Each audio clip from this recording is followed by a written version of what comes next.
امی خدا کے لیے مجھے بچا لیں اور بابا اور تایا جان کو کوئی بھی غلط فیصلہ کرنے سے روک لیں۔ میں بالکل ہی بے قصور ہوں۔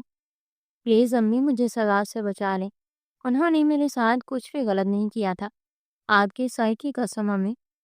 خدا کو ہوش آنے کے بعد جب پتہ چلا کہ بے قصور ہوتے ہوئے بھی اسے قصوروار ٹھہرایا جا رہا ہے تو وہ رو رو کر رابعہ خانم کو اپنی پاک دامنی کی وضاحتیں دینے لگی، مگر وہ ہدا سے بھی زیادہ بے بس و لاچار تھی۔ وہ اپنی جان سے بھی زیادہ پیار کرتی تھی اس سے۔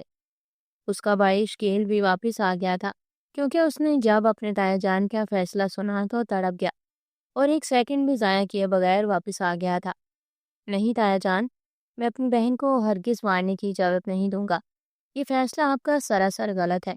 وہ راشد کی جانب دیکھتے ہوئے بہت ہی اٹل لہجے میں بولا، دیکھو بیٹا، ہمیں بھی وہ پیاری ہے، میرے بھی وہ جگر کا ٹکڑا ہے، مگر بیٹا جب دوسرے کی بیٹی کے ساتھ کچھ ایسا ہو تو ہم ایسا ہی فیصلہ کرتے ہیں، اور آج ہمارے اپنے خاندان کی بچی کے ساتھ ایسا ہوا ہے، اور اگر ہم نے اسے معاف کر دیا تو پھر لوگ بھی ہمارا حکم کوئی فیصلہ نہیں مانیں گے۔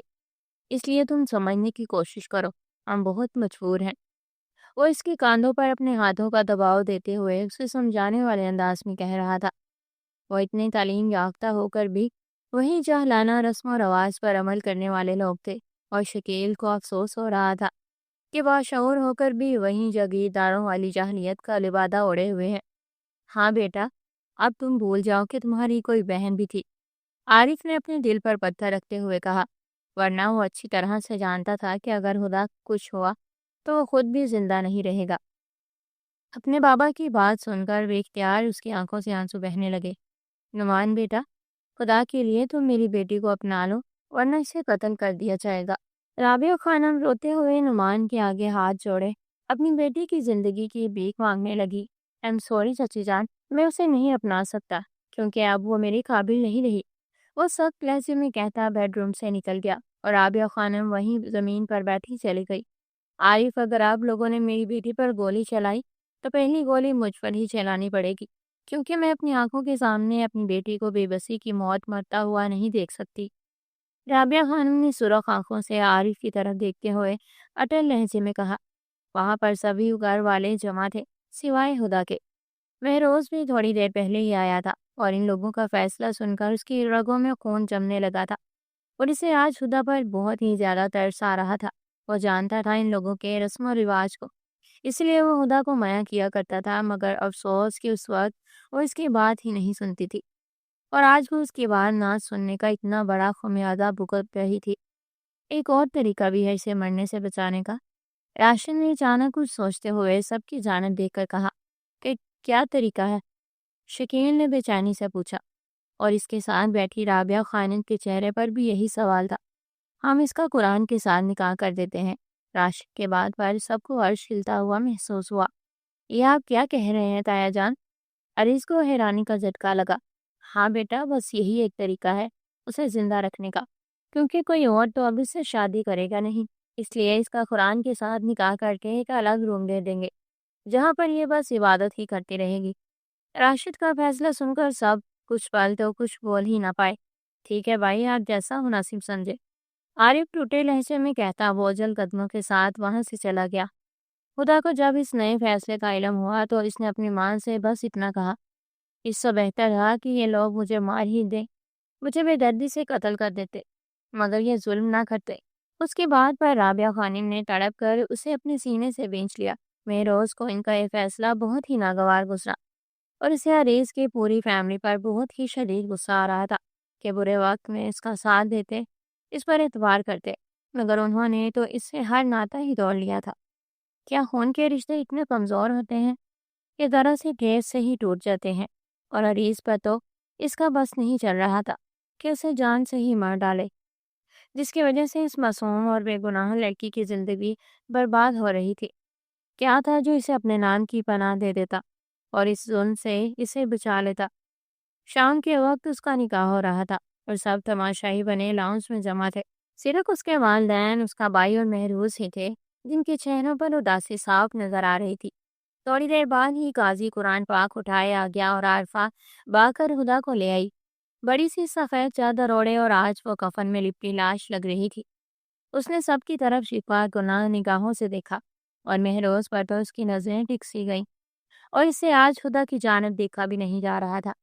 پھر قاضی صاحب نے آگے بڑھ کر قرآن پاک اس کی گود میں رکھا تو وہ بے اختیار قرآن پاک کو اپنے سینے سے لگائے شدت سے رونے لگی اور اس کے یہ آنسو مہروز کے دل کو زخمی کر رہے تھے۔ پھر مزید اس سے وہاں رکنا دشوار ہو گیا اور وہ بھاگتا ہوا وہاں سے چلا گیا۔ کاش کہ آج میں تمہارے لیے کچھ کر سکتا ہوتا، کاش کہ میں تجھے اس ظلم سے بچا لیتا، مگر نہیں، میں یہ نکاح ہرگز نہیں ہونے دوں گا، کیونکہ میں تجھے دوں گا اپنے نام کی پناہ اور اپنے نام کا تحفظ۔ وہ اچانک ایک فیصلہ کرتے ہوئے بے قراری سے اندر کی طرف بھاگا کہ کہیں دیر ہی نہ ہو جائے۔ خدا بی بی، آپ کو قرآن پاک کے ساتھ یہ نکاح قبول ہے؟ نہیں مولوی صاحب، پلیز رک جائیں۔ مہروز نے لاؤنج میں داخل ہوتے ہوئے اونچی آواز میں ہاتھ اٹھا کر کہا تو سب نے حیرانی سے اس کی طرف سوالیہ نظروں سے دیکھا۔ آپ اس کا نکاح قرآن پاک سے نہیں بلکہ مجھ سے ہی کر دیں۔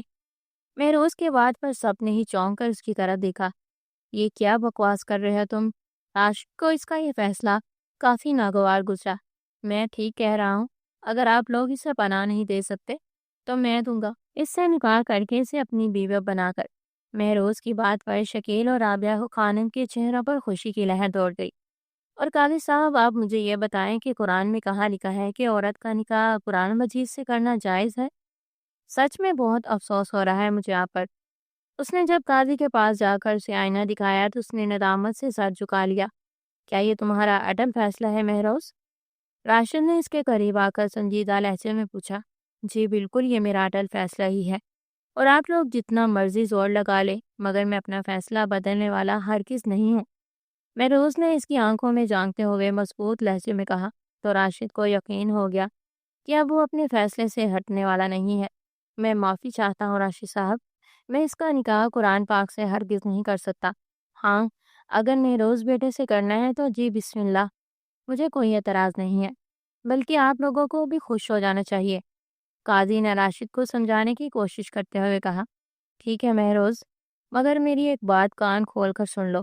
راشد نے مہروز کی طرف دیکھتے ہوئے کہا، تجھے اور ہدا سے ہم کبھی بھی اس گھر سے واپس نہیں آنے دیں گے اور تجھے نوکری بھی چھوڑنی ہوگی، اور آج کے بعد تم دونوں ہم سے کوئی رابطہ نہیں رکھو گے۔ راشد سمجھ رہا تھا کہ اس کی اس طرح کی بات پر وہ اپنا فیصلہ بدل دے گا، کیونکہ بینک بیلنس اور اتنی ساری آسائشیں چھوڑ کر جانا اتنا آسان نہیں ہے۔ مجھے منظور ہے، اور رابعہ خانم کا دل چاہا اس عظیم انسان کے پیر چوم لے جس نے اس کی بیٹی کی زندگی بچا لی، اور عارف کو بھی اپنے دل سے بوجھ سے رکھتا ہوا محسوس ہوا تو وہ پہلے بھی اپنے بھائی کے فیصلے کی وجہ سے ہی خاموش تھا، لیکن عارفہ اور عائشہ کو مہروز کا یہ فیصلہ سینے پر گونسے کی طرح بڑا تھا۔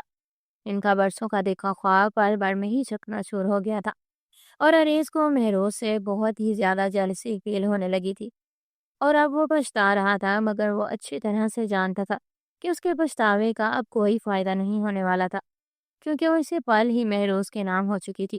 نکاح کے بعد قاضی چلا گیا تھا اور جاتے ہوئے مہروز کا شکریہ ادا کیا تھا کہ تم نے مجھے بہت ہی بڑے گناہ سے بچا لیا۔ پھر جب عاشر نے دیکھا کہ تایا راشد کی فیملی غصے سے وہاں سے واک آؤٹ ہو گئی ہے تو وہ بے قراری سے ہدا کے پاس آیا اور اسے اپنے سینے سے لگا لیا، اور وہ اس کے کشادہ سینے میں منہ چھپا کر سسکنے لگی۔ عارف اور رابعہ خانم نے بھی اسے اپنے سینے سے لگا کر جی بھر کے پیار کیا، اور مہروز کا شکریہ ادا کرنے کے لیے انہیں الفاظ ہی نہیں مل رہے تھے۔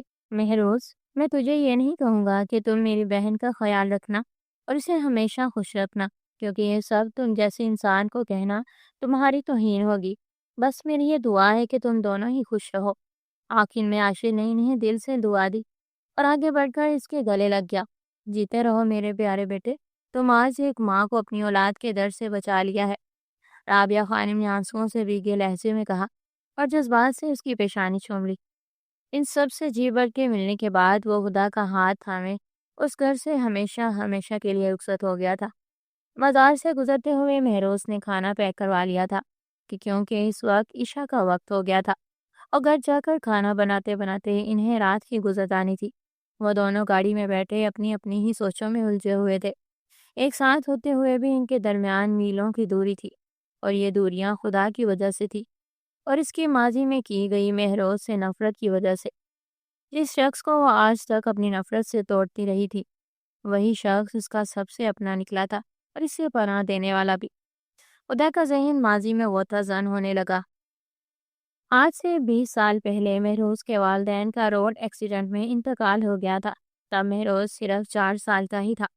مہروز کے والد احتسام اور عارف کی آپس میں بہت ہی گہری دوستی تھی اور ایک دوسرے کے گھر میں بھی بہت زیادہ آنا جانا تھا، کیونکہ جب عارف یہاں پر شفٹ ہوا تھا شہر میں، تو تب احتسام نے اس کا بہت ساتھ دیا تھا۔ جب ان کی ڈیتھ ہوئی تھی تو عارف کو بہت ہی زیادہ صدمہ پہنچا تھا۔ مہروز بہت چھوٹا تھا اور اس کے کوئی قریبی رشتہ دار بھی نہیں تھے جو اس معصوم کو پناہ دیتے تھے۔ پھر اس وقت عارف نے ہی اسے اپنے سینے سے لگاتے ہوئے کہا تھا کہ آج سے تم ہی میرے بیٹے ہو، بالکل شکیل کی طرح۔ جب وہ اسے اپنے ساتھ لایا تو رابعہ خانم بہت ہی زیادہ خوش ہوئی اور اس نے کھلے دل سے اسے اپنا بیٹا تسلیم کیا، اور شکیل بھی اسے اپنے سگے بھائی کی طرح ہی سمجھتا تھا، مگر ہدا کو اس سے بہت زیادہ چڑ تھی۔ اس کا بس نہیں چلتا تھا کہ اسے اٹھا کر اپنے گھر سے باہر پھینک دے۔ عارف کے بڑے بھائی راشد کی بھی فیملی ان کے ساتھ ہی رہتی تھی۔ ان کے 2 بیٹے ربید اور عریض اور ایک بیٹی عریشہ تھی۔ ان تینوں کی ہی مہروز سے دوستی ہو گئی تھی اور وہ اس کی خوبصورتی اور ذہانت پر رشک کیا کرتے تھے۔ باقی گھر والوں کا بھی رویہ اس سے اچھا تھا، بس ایک خدا ہی تھی جو ہمیشہ اسے نیچا دکھانے کی کوشش کرتی رہتی تھی، اور اس کے زہر سے لپٹے الفاظ آج مہروز کے کانوں میں گونجتے ہیں تو اسے بہت تکلیف ہوتی ہے۔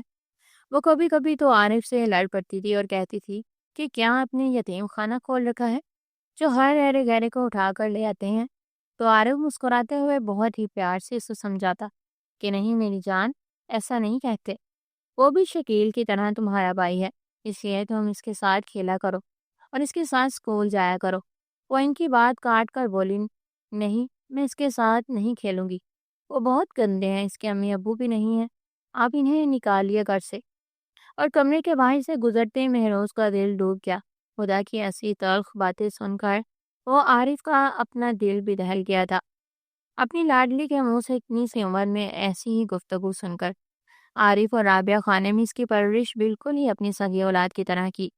جو چیز شکیل کے لیے کرتے وہی مہروز کے لیے بھی کرتے۔ جس اسکول کالج میں شکیل کو ایڈمیشن دلوایا، مہروز کو بھی اسی میں ہی ایڈمیشن دلوایا، مگر ہدا مہروز سے بہت ہی زیادہ جلتی تھی۔ وہ مہروز کے بیڈ روم میں جا کر اس کی چیزیں چرا لیتی یا پھر وہیں پر ہی توڑ دیتی تھی۔ مہروز کو خوش ہوتا دیکھ وہ دیکھ ہی نہیں سکتی تھی، لیکن وہ خاموشی سے اس کی نفرت سہتا رہا، اس کی حقارت بری نظریں برداشت کرتا رہا۔ خدا جتنی بڑی ہوتی گئی، مہروز کے لیے نفرت اتنی ہی اس کے دل میں بڑھتی گئی۔ وہ بچپن سے ہی پڑھائی میں بہت ذہین تھا اور اس کی یہی ذہانت اسے مزید آگ لگا دیتی تھی۔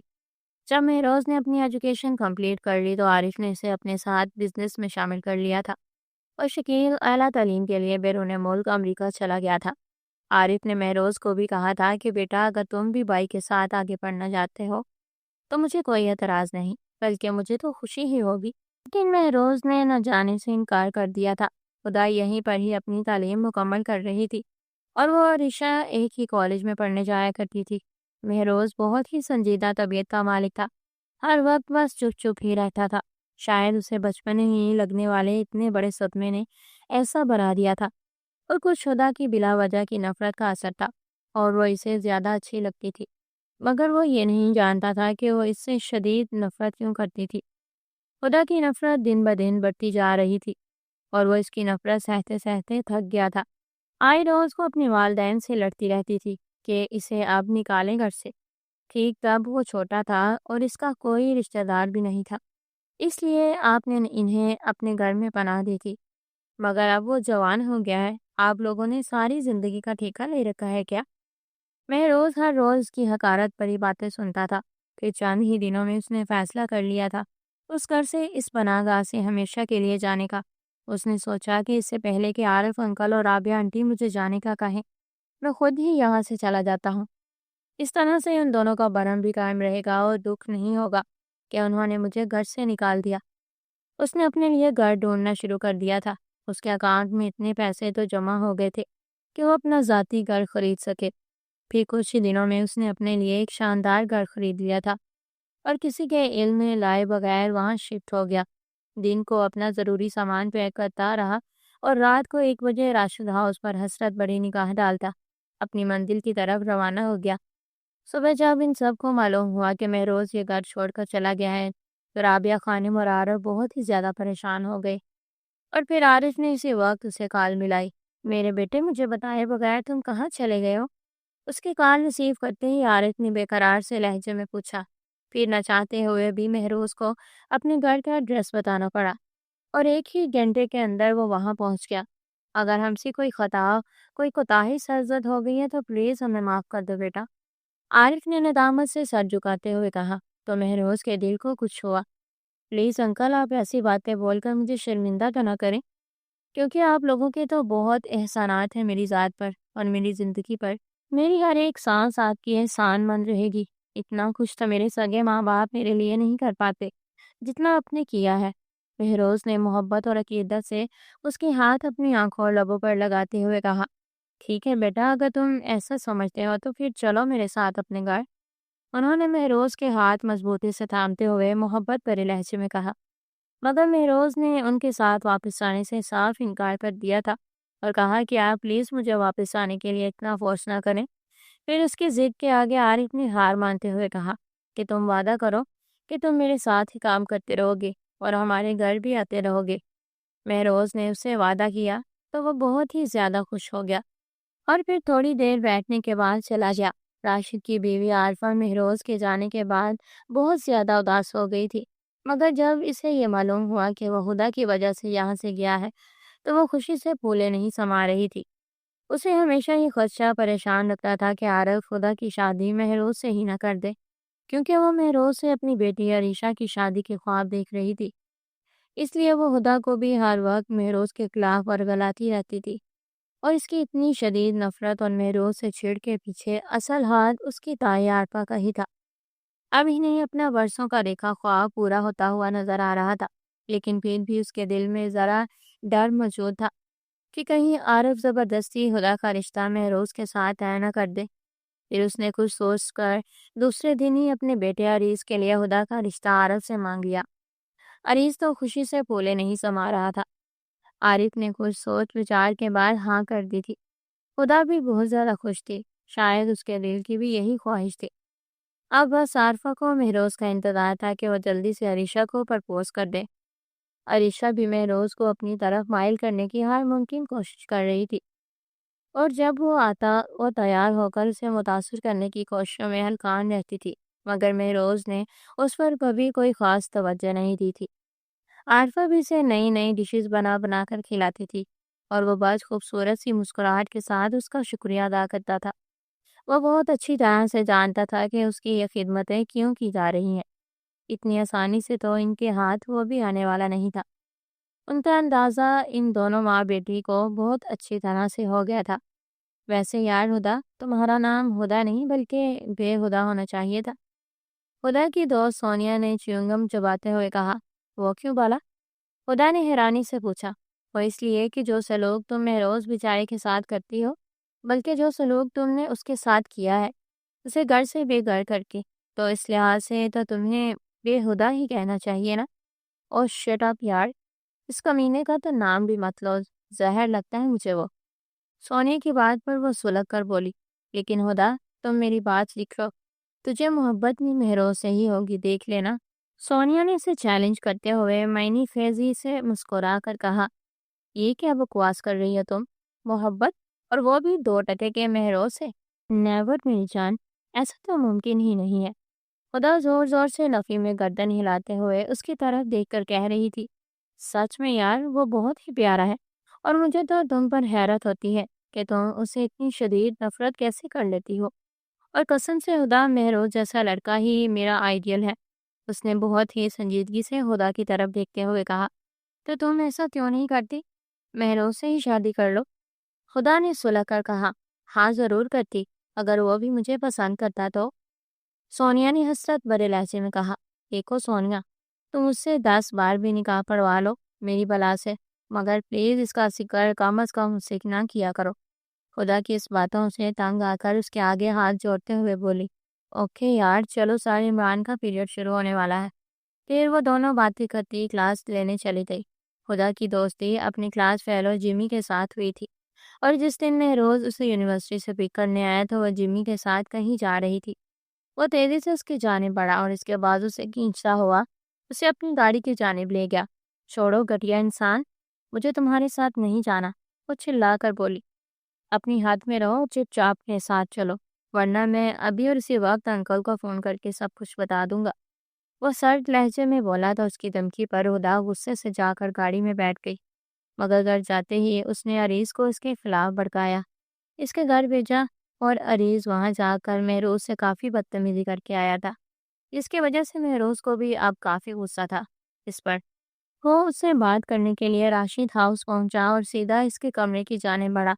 خدا اپنے بیڈ روم میں بیٹھی اسٹڈی کر رہی تھی جب دروازے پر کسی نے زوردار دستک دی۔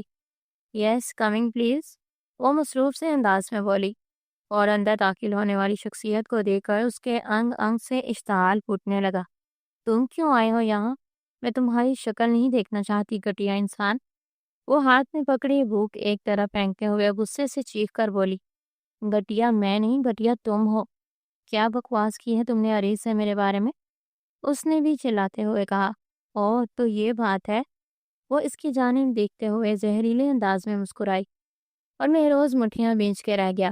مسٹر مہروز، تم خود کو سمجھتے کیا ہو؟ ہاں تم ہو کیا چیز؟ وہ اس کے بالکل سامنے آتے ہوئے بولی۔ میں تمہاری عزت صرف اور صرف تمہارے والدین کی وجہ سے ہی کرتا ہوں، ورنہ تم عزت کے لائق ہو نہیں۔ مہروز نے اسے تپانے والے انداز میں کہا۔ I hate you and get out, خدا نے نفرت آمیز لہجے میں کہا، اور دروازہ کھول کر اسے باہر کا راستہ دکھایا۔ دیکھو خدا، میری بات، میں نے کہا نا دفع ہو جاؤ یہاں سے، وہ اس کی بات کاٹتے ہوئے غصے سے بولی۔ اوکے میں چلا جاتا ہوں، مگر پلیز تمہاری میں منت کرتا ہوں کہ تم جمی جیسے لڑکوں سے دور رہو، ورنہ بعد میں بہت زیادہ پچھتاؤ گی تم، مہروز نے اسے سمجھانے والے انداز میں کہا، مگر وہ خدا ہی کیا جو آسانی سے سمجھ جائے۔ پہلے تو میں نے سوچا تھا کہ علی جیمی کسی سے بھی آئندہ بات نہیں کروں گی، مگر اب جب کہ یہ تم کہہ رہے ہو تو میں نے اپنا ارادہ بدل لیا ہے۔ خدا کی بات پر اس نے بہت ہی دکھ سے اس کے چہرے کی جانب دیکھا، جس پر اسے اپنے لیے نفرت صاف نظر آ رہی تھی۔ مجھے بہت ڈر ہے کہ مجھ سے نفرت اور ضد کے چکر میں تم ان کے ہاتھوں برباد نہ ہو جاؤ۔ خدا کے لیے کچھ تو سوچو، کیوں کر رہی ہو یہ سب؟ بولو تجھے کیا پرابلم ہے مجھ سے اور میری ذات سے؟ مہروز نے برسوں سے اپنے دل میں اٹھتا سوال آج سے اس سے پوچھ ہی لیا تھا۔ مجھے اور تم سے پرابلم ہوگی؟ آئی ہیٹ یو، میں تم پر تھوکنا بھی گوارا نہیں کرتی، انڈرسٹینڈ؟ وہ زمین پر تھوکتے ہوئے حقارت سے بولی۔ خدا بی بی، کبھی کبھی تھوک کر چاٹنا بھی پڑ جاتا ہے، اور ہو سکتا ہے کہ آج جو تم تھوک رہی ہو کل کو یہی تمہیں چاٹنا پڑ جائے۔ صحیح کہہ رہا ہوں نا میں؟ بکواس بند کرو اپنی۔ مہروز کا آگ میں لپٹا لہجہ اسے مزید آگ لگا گیا، اور وہ سلگتے ہوئے بولی، اور وہ دھیرے سے مسکراتا اس کے روم سے نکل گیا۔ ڈفر ایڈیٹ انسان، پتہ نہیں خود کو سمجھتا کیا ہے۔ خدا کا غصے سے برا حال ہو رہا تھا، کیونکہ آج پہلی بار کسی نے اسے آئینہ دکھایا تھا۔ مہروز کو پوری رات نیند نہیں آئی تھی، اور خدا کی باتیں اسے ساری رات کسی ناگن کی طرح ڈستی رہی۔ اس نے کبھی بھی خدا کا برا نہیں سوچا تھا، اس کی اتنی نفرت کے باوجود وہ اسے نفرت نہیں کر پایا۔ اسے تو ہر وقت اس کی فکر رہتی تھی کہ اس کے ساتھ کچھ برا نہ ہو جائے، اور اسے سمجھانا کسی پتھر سے سر ٹکرانے کے برابر ہے۔ جب اس کا رشتہ عریض کے ساتھ ہوا تو اسے اس بات سے ذرا برابر بھی دکھ نہ ہوا، کیونکہ اس نے اسے پانے کی کبھی تمنا ہی نہیں کی تھی، اور اگر کرتا بھی تو اسے حاصل کرنا اس کے لیے ناممکن ہی ہوتا۔ اس کی وجہ اس سے خدا کی بے انتہا نفرت ہی ہے۔ ہیلو مہروز بیٹا، جلدی سے ہمارے ہاں پہنچو۔ عارف کی بے وقت کال اور اوپر سے اتنا گھبرایا ہوا لہجہ، خدا خیر کرے۔ مہروز بہت پریشان ہو گیا، اور جب وہ رات کے 12 بجے راشد ہاؤس پہنچا تو وہاں پر تو موت کا سامان تھا۔ یا اللہ خیر، مہروز کا دل بیٹھنے لگا۔ خدا کے لیے کوئی میری بیٹی کو ڈھونڈ کر لاؤ، ورنہ میں مر جاؤں گی۔ اندر سے آتی رابعہ خانم کی دکھ بھری آواز سن کر اسے کسی انہونی کا احساس ہوا۔ کیا ہوا؟ اب سب لوگ اتنے پریشان حال کیوں بیٹھے ہوئے ہوں؟ پلیز کچھ تو بتائیں مجھے۔ لانچ میں بیٹھے سات افراد چہروں پر چھائی اداسی اور مایوسی اسے مزید پریشان کر رہی تھی۔ بیٹا کیا بتائیں تجھے؟ ہاں کیا بتائیں، ہم برباد ہو گئے ہیں، ہمیں خدا نے کسی کو منہ دکھانے کے قابل نہیں چھوڑا۔ راشد نے اس کے پاس آتے ہوئے عجیب ٹوٹے ہوئے لہجے میں بتایا۔ خدا کہاں ہے؟ وہ ٹھیک تو ہے نا؟ مہروز نے اسے کاندھوں سے تھامتے ہوئے بے قرار سے لہجے میں پوچھا۔ وہ آج صبح سے ہی غائب ہے۔ مہروز کو اپنے پیروں سے زمین نکلتی محسوس ہوئی۔ یا اللہ، میرے باپ جیسے اتنے شفیق انسان کے ساتھ یہ سب کیا ہو گیا ہے؟ یہ سب سوچتے ہوئے بے اختیار مہروز کی آنکھیں بھی نم ہو گئی۔ پھر وہ آہستہ سے چلتا ہوا عارف کے پاس گیا اور وہ بے اختیار اس کے گلے سے لگ کر رونے لگے۔ بیٹا، میں برباد ہو گیا ہوں۔ اس کے یہ آنسو مہروز کا دل چیرنے لگے۔ آپ پلیز پریشان نہ ہو، میرا وعدہ ہے آپ سے، میں ڈھونڈ کر لاؤں گا ہدا کو۔ مہروز نے اس کے ہاتھ تھام کر اپنے لبوں سے لگاتے ہوئے اسے تسلی دینے والے انداز میں کہا۔ پھر وہ ساری رات اسے جگہ جگہ ڈھونڈتا رہا کہ تم نے کیا کر دیا ہدا؟ میں منع بھی کرتا تھا تمہیں، مگر اس وقت تم نے میری ایک بھی نہ سنی۔ آج کر دیا نا اپنے ماں باپ کی عزت کو نیلام۔ آپ کہاں ڈھونڈوں تمہیں؟ سوچ سوچ کر اس کا سر درد سے پھٹا جا رہا تھا۔ صبح وہ تھکن سے چور اپنے گھر آیا اور ایک کپ چائے بنا کر پی اور پھر فوراً ہی راشد ہاؤس روانہ ہو گیا۔ بیٹا مہروز، تم ہی کچھ کرو، تم ہی مجھے میرے جگر کا ٹکڑا واپس لا دو۔ رابعہ خانم روتے ہوئے اس کی طرف دیکھ کر منت بھرے لہجے میں بولی، اور وہ صبح سے ہی ان کے پاس بیٹھا انہیں تسلیاں دے رہا تھا۔ آنٹی پلیز آپ روئیں نہیں، اگر اللہ نے چاہا تو وہ ضرور مل جائے گی، اور آپ تو ماں ہیں نا، تو بجائے رونے کے اس کے لیے دل سے دعا کریں، انشاءاللہ وہ مل جائے گی۔ مہروز کی باتوں پر انہوں نے بھی اختیار اس کی پیشانی چوم لی۔ جیتے رہو میرے بیٹے، ایک تم ہی ہو جسے اس کی اتنی فکر ہے، اور ایک اس کے وہ کزنس ہیں جنہیں نہ اس کی پرواہ ہے اور نہ ہماری، جبکہ تمہارا تو ہم سے کوئی خون کا رشتہ بھی نہیں ہے، مگر پھر بھی تم اتنی زیادہ مدد کر رہے ہو ہماری۔ رابعہ خانم بہت ہی افسردہ لہجے میں کہہ رہی تھی، اور وہ خاموشی سے وہاں سے اٹھ کر چلا گیا، کیونکہ اب اس کا حوصلہ جواب دے رہا تھا اور وہ مزید اسے جھوٹے دلاسے نہیں دے سکتا تھا۔ شکیل بیرون ملک تھا اور اسے ابھی تک کسی نے کچھ بتایا بھی نہیں تھا۔ تھوڑی ہی دیر گزری تھی کہ اسے عارف نے اپنے بیڈ روم میں بلا لیا۔ جی انکل بولیں، کیا بات ہے؟ بہروز نے اس کے پاس صوفے پر بیٹھتے ہوئے سنجیدہ لہجے میں پوچھا۔ بیٹا، ابھی میرے موبائل پر نامعلوم نمبر سے کال آئی ہے، اور ہدا کو ان لوگوں نے ہی کڈنیپ کر رکھا ہے اور اسے چھوڑنے کے لیے 2 کروڑ مانگ رہے ہیں۔ تو اب کیا کریں گے ہم؟ مہروز نے اس کی جانب دیکھتے ہوئے پوچھا۔ بیٹا، پیسوں کا تو انتظام کر لیا میں نے، اور عریض اور عامر سے کہا ہے کہ تم دونوں پیسے لے کر چلے جاؤ، مگر ان دونوں نے ہی جانے سے صاف انکار کر دیا ہے کہ وہ لوگ بہت خطرناک ہوں گے اور پیسے لینے کے بعد ہدا کے ساتھ ساتھ ہمیں بھی مار ڈالیں گے۔ عارف نے پاس بیٹھے عریض اور عامر کی طرف دیکھتے ہوئے دکھ سے کہا، انکل آپ مجھے دیں پیسے، میں جاتا ہوں ہدا کو لینے۔ مہروز نے پرجوش لہجے میں کہا، بیٹا تم اکیلے کیسے جاؤ گے؟ چلو پھر میں بھی چلتا ہوں تمہارے ساتھ۔ وہ صوفے سے اٹھتے ہوئے فکر مند لہجے میں بولا۔ بیٹی کی جدائی نے اسے اچھا خاصا نڈال کر دیا تھا۔ نہیں انکل، آپ پلیز آرام کریں اور مجھ پر ٹرسٹ کریں، میں اسے لے کر ہی آؤں گا، آپ بس مجھے ان کا ایڈریس دے دیں۔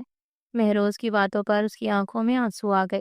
بہت شکریہ میرے بچے، اس نے جذبات سے مہروز کو گلے لگاتے ہوئے کہا تو وہ اور عبید اور عریض کو غصے سے اپنے پاؤں پٹکتے بیڈ روم سے نکل گئے۔ وہ فوراً ہی پیسوں کا بیگ لے کر عارف کے بتائے گئے پتے پر روانہ ہو گیا۔ ہدا، مہروز نے کمرے میں ادھر ادھر نگاہ دوڑاتے ہوئے ہدا کو اونچی آواز میں پکارا۔ مہروز، وہ دیوار کے ساتھ گردنوں میں سر دیے بیٹھی تھی، اور جب اچانک کسی موزے کی طرح مہروز کو اپنے سامنے دیکھا تو اس نے مارا حیرت کے بولنا ہی دشوار ہو گیا۔ پھر وہ تیزی سے بھاگ کر مہروز کے پاس آئی اور اس کے بازوں سے لگ کر شدت سے رونے لگی۔ 2 ہی دنوں میں اس کا حلیہ کافی بگڑ گیا تھا۔ بکھرے بال، زرد پڑتا چہرہ، سیاہ ہون اور سوجی ہوئی آنکھیں، وہ آج کہیں سے بھی ہدا عارفہ نہیں لگ رہی تھی، اور اس کی یہ حالت دیکھ کر مہروز کا اپنا دل بھی ڈوبنے لگا۔ مہروز پلیز مجھے یہاں سے چلے چلو، یہ لوگ بہت ہی برے ہیں اور ظالم ہیں، خدا کے لیے چلو یہاں سے۔ وہ بت بنے مہروز کا بازو زور زور سے ہلاتے ہوئے سسک کر بولی۔ پھر مہروز نے اس کی جانب دیکھتے ہوئے اس بات میں سر ہلایا اور اس کا بازو تھامے محتاط انداز میں ادھر ادھر دیکھتے ہوئے باہر نکل آیا، اور وہ بغیر کسی مزاحمت کی خاموشی سے ساتھ جھکائے اس کے ساتھ چل رہی تھی۔ اور پھر اس کی گئی غلطی کہ اسے سزا ملنے ہی والی تھی، مگر وہی شخص اسے بچانے آ گیا جس سے وہ انتہا کی نفرت کرتی تھی، اور اتنے سارے لوگوں میں صرف وہی اسے پناہ دے سکا تھا۔ دھیان کدھر ہے تمہارا؟ کھانا کھاؤ۔ مہروز کی آواز پر وہ ماضی سے حال میں واپس آئی اور آہستہ آہستہ نوالے لینے لگی۔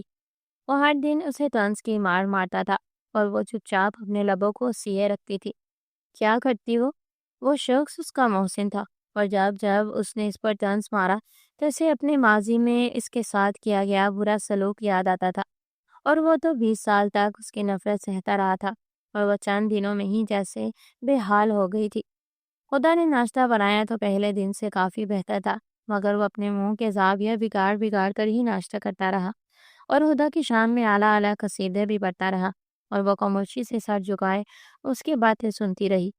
اگر تم یہ سمجھ رہی ہو کہ میں تمہیں یہاں ملازموں کی فوج لگوا کر دوں گا تو یہ تمہاری بھول ہے، کیونکہ میرے پاس اتنی دولت نہیں ہے کہ میں تجھے عیش و آرام کی زندگی دے سکوں، اور وہ تمہارے والد کا گھر تھا جہاں پر تمہاری ہر جائز ناجائز خواہش پوری ہوتی تھی، مگر کم سے کم مجھ سے ایسی کوئی توقع ہرگز نہ رکھنا۔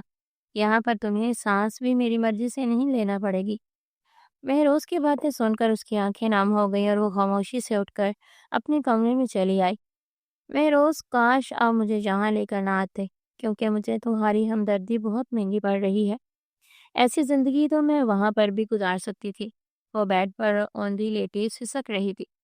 آج 1 ہفتہ بیت گیا تھا اسے نوکری ڈھونڈتے ڈھونڈتے، مگر ابھی تک کوئی امید کی کرن نظر نہ آئی، اور جاب نہ ملنے کا سارا غصہ وہ خدا پر نکالتا تھا، کبھی کھانے پر طنز کر کے تو کبھی کسی اور بات کا بہانہ بنا کر۔ حالانکہ اب وہ کھانا کافی اچھا بنا لیتی تھی۔ وہ پورا دن کسی بھٹکی ہوئی روح کی طرح ہی گھر میں گھومتی رہتی تھی۔ مہروز تو شام کو ہی گھر لوٹتا تھا، اور جاتے وقت دروازہ بھی باہر سے لاک کر جاتا تھا۔ خدا تو یہاں پر قید ہو کر ہی رہ گئی تھی۔ مہروز نے کبھی جھوٹے منہ بھی اس سے نہیں پوچھا کہ تجھے کسی چیز کی ضرورت تو نہیں، الٹا ہر وقت اس کی بے عزتی ہی کرتا رہتا۔ وہ خاموشی سے سب کچھ برداشت کر لیتی تھی۔ آج شام ہو گئی تھی، مگر وہ ابھی تک واپس نہیں آیا تھا، اور خدا کا مارے گھبراہٹ کے بہت ہی برا حال تھا۔ اس کے پاس نہ موبائل فون تھا اور نہ ہی گھر میں ایسی کوئی سہولت موجود تھی۔ دروازہ بھی لاک تھا۔ یا اللہ، میں کیا کروں؟ پتہ نہیں مہروز آج کہاں رہ گیا ہے۔ وہ پریشانی سے ادھر ادھر ٹہل رہی تھی، اور اسے آج بہت ہی زیادہ ندامت محسوس ہو رہی تھی کہ وہ بیچارہ جاب کی تلاش میں سارا دن مارا مارا پھرتا ہے، اور یہ سب اس کی وجہ سے ہی ہو رہا ہے۔ یہاں تک کہ عشاء کی اذان ہونے لگی، مگر وہ ابھی تک واپس نہیں آیا تھا۔ اس نے عشاء کی نماز ادا کرنے کے بعد رو رو کر اپنے اللہ سے مہروز کی سلامتی کی دعائیں مانگی۔ یا اللہ، ان کو اپنی حفظ و امان میں رکھنا، میرا تو ان کے سوا کوئی بھی نہیں ہے، میری تو کل دنیا ہی وہی ایک شخص ہے، اور اگر انہیں کچھ ہوا تو میں سہ نہیں پاؤں گی۔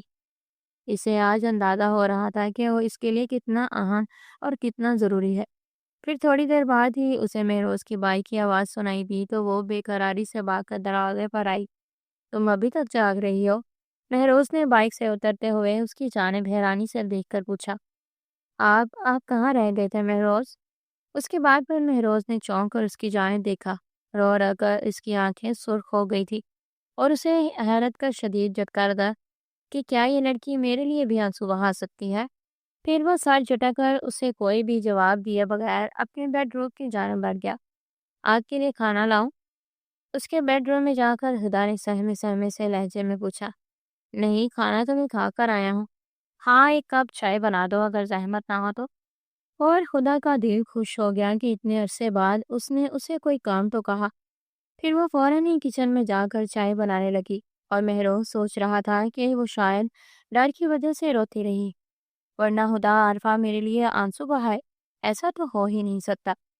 آپ کی چائے، اس نے سوچوں میں گم بیٹھے مہروز سے دھیرے سے کہا۔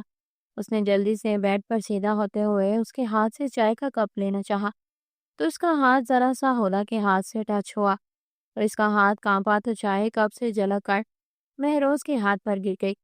ایم سوری مہروز، وہ گھبرائے لہجے میں سر جھکا کر بولی۔ تو مہروز منہ نیچے کیے دھیرے سے مسکرانے لگا۔ رکو، خدا بات سنو میری۔ وہ جو تیزی سے دروازہ عبور کرنے والی تھی، بے اختیار مہروز نے اسے پیچھے سے آواز دے کر روک لیا۔ وہ ایک دم پلٹی، اور اس کی بڑی بڑی خوبصورت آنکھوں میں حیرانی صاف نظر آ رہی تھی، اور مہروز نے اس سے نگاہیں چرا لی۔ جی بولیں، کیا بات ہے؟